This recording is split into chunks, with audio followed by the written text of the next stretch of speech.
southern states. And you paid your membership, and you paid your membership, and they had lots of events, and they're all down in the southern states. So we thought it'd be a good idea if we had a Queensland chapter. So you're still part of TOCA, but now Queensland events are hosted by Queenslanders. So that's why we're here today. We only were created less than about 3 weeks ago from a bunch of people spitballing. And so if anything doesn't go well today, then my apologies in advance. So can I ask now Mark, who's our president, to have a quick chat about how TOCA started and where we are today. Thank you.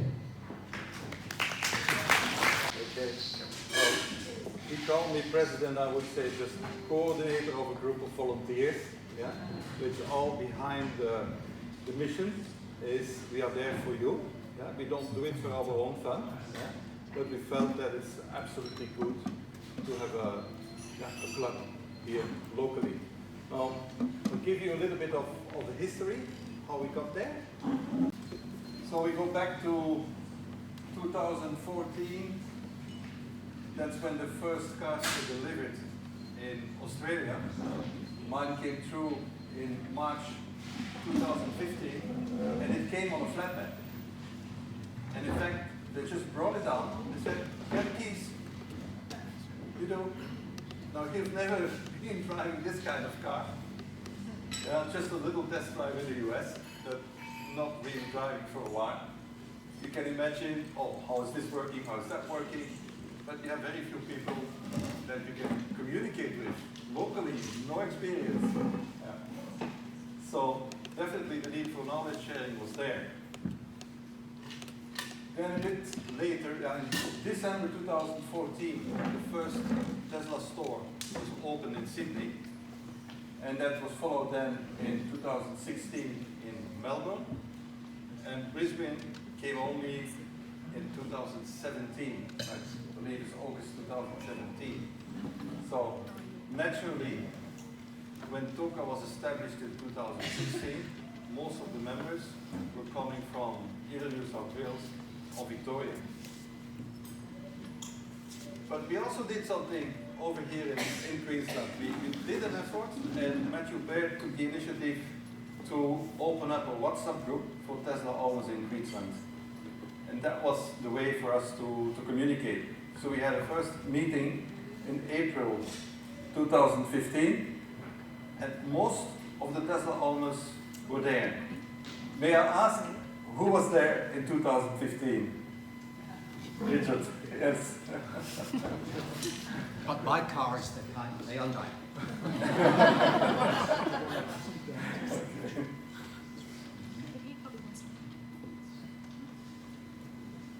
So, as you can imagine, WhatsApp is not the ideal communication, and there's a lot of chatter going on. The more members you have, the more chatter there is. You want to find some information, you scroll back, you can't find it anymore. It's just not the ideal way. So we took initiative to at least start with some gatherings. We had gatherings like in Manini Botanical Garden. We had it in a winery south of Brisbane. We had it in, I think there was one which was Bring Your Own in Mount Neep, I believe. Anyway, there were several meetings, and getting up to 20, 25 cars, that was about what we could get. So, talking to people over there, already there was the initiative, said we need to do something. We need to start with a club over here in Queensland because it's just not good enough. Yeah. So as I said before, our purpose is to be here and to help to serve also the members. So there we had a choice. Either we set up a club completely separate, start from scratch, or work together with what was existing.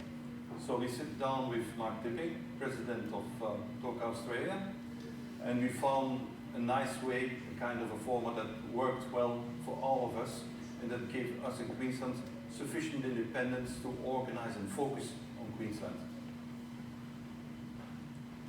So this model that we created, in fact it was just approved very recently by the annual general meeting, And the idea is that the other states are just going to follow our example. So who do we have now in our team? I think Scott. I saw Scott is over there. Yeah. Lawrence is there. We have Mike Sinclair with you just over here. Hannah and Rado at the moment are in Europe. Rob Davies couldn't come today. And Colin Allen is in Zambia at the moment. And Phil Livingston will show up any moment, I believe. And myself. So, just to go a little bit into detail, yeah, it's operating independently with the objective and purpose of TOCA, a subcommittee of the incorporated club, according to their registered rules and any operational procedures as determined from time to time by the TOCA committee.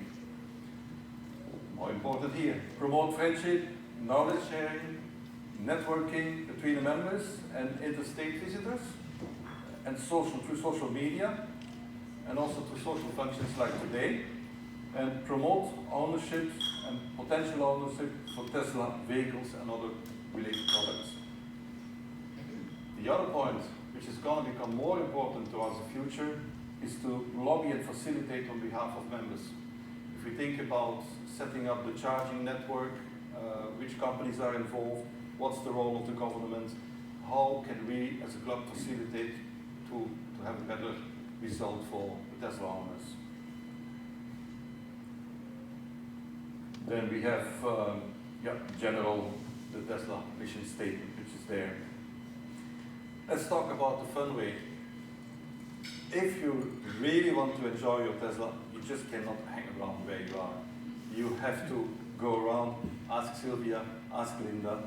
They will talk later, but it's definitely, you have to go.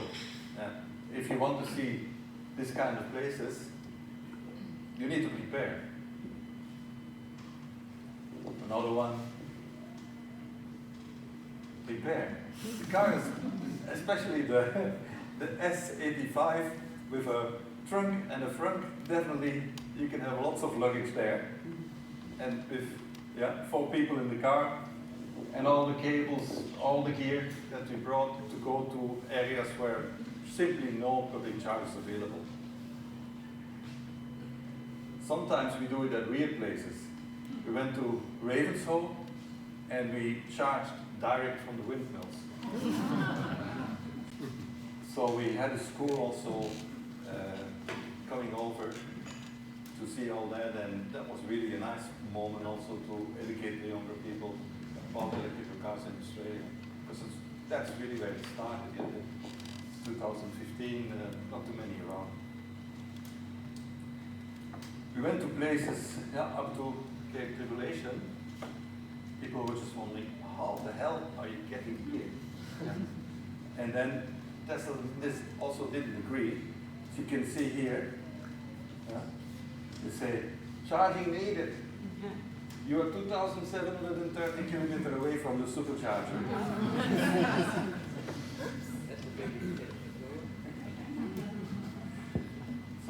So beautiful areas like Mila Falls, and then Tasmania. We did a crisscross through Tasmania in 2016, and Mount Wellington, the area, and like Yarra Valley to Langley Forest. What a beautiful place to go.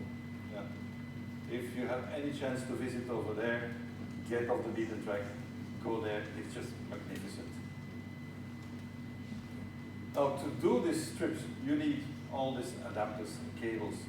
Well, I bought a lot of those, I imported some from Europe, and then later on got some, but I must say it was a budget totally probably 2,500 to get all this together. And now, TOCA has organized that you can rent these. So there is a system, I think Lawrence will explain later on how it works. And so that's a much easier way. You don't need to bring as much gear yourself. You can rent it through TOCA. Also, you can find a lot of information on the website, on the TOCA website, like what is the possibilities for charging. See if you follow that link. This is just a little bit of an overview, but it's all explained in detail. What do you need? What is also something recent now is that we organize events and communication also through the Member Jungle app. So I hope you can all download it on the phones. I think Laurens will also explain more about that. And yes, once more, you're invited to become a member for those people that are not member. Yeah? We are not only going to do sitting, yeah, but we are also going to take some more action. Like on 20 October, we'll have a Tesla Model 3 boot camp. And we organize it at the showgrounds in Maneni. And after doing a bit of exchange of information in either the exhibition hall or the bigger pavilion, depending on how many people we have, we will also do a circuit of approximately 50 kilometers in very beautiful area and less dense roads. So you have hillies, you have valleys, you have straight paths. It's really nice to have a convoy on those roads.